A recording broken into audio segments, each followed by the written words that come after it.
but people do know your name now because of your accomplishments, but it also goes to your first name as well. That's your mother's name, VanVleet, but your father was Fred Manning, and your father was killed when you were young, and you were raised with a stepdad that poured into you, not just from a love and emotional standpoint, but taught you that hard work. Having someone step in and take care of a young man that's not his child, like his own, and give him that work ethic, what is that relationship like between you and your stepfather?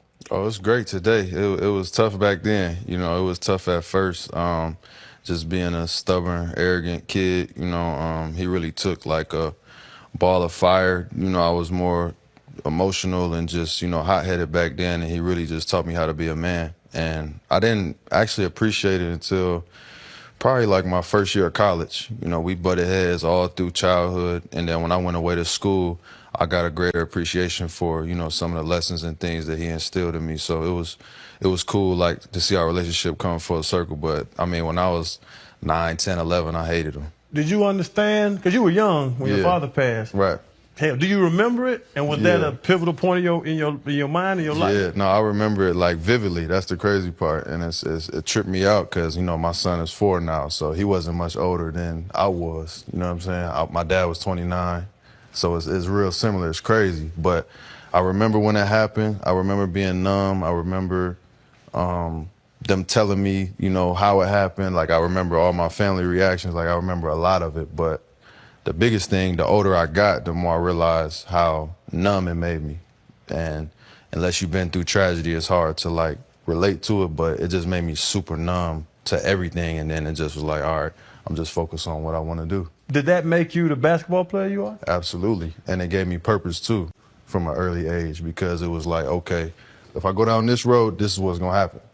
And that was drilled in me from 5 years old. So it's like, all right, I know I can't do that. So I'm going to go over here and do this, and I'm going to put everything I do into that so that, you know, I don't end up that way. What were some of those challenges? I think just growing up in the environment that we grew up in, you know, it's like a place that doesn't have professional athletes, doesn't have a professional team, don't see much success outside of what you see in the street. You know, that was who we really looked up to in the neighborhood.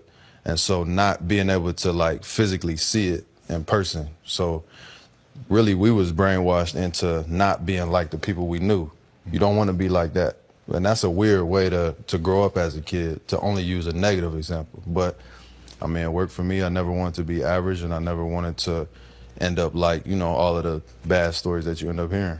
Does that help you as your relationship develops with Freddie Jr.?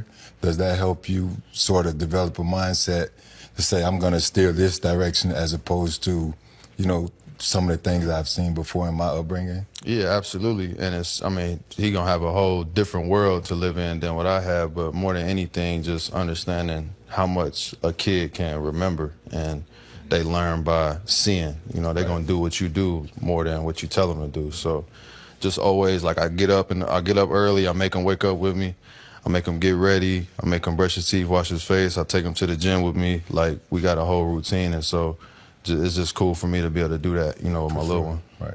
Yeah, I think our experiences really shape the type of fathers we become, the type of men we become. And you got to deal with the loss of a father and then having to understand the man that raised you. Yeah. And so you'll see your son's view from different perspectives and prisms, but it's going to be a different life too. Yeah, for sure. You know what I mean? It's going to be a different way that he gets to grow up, different opportunities. He's going to be seen differently than you are. Right.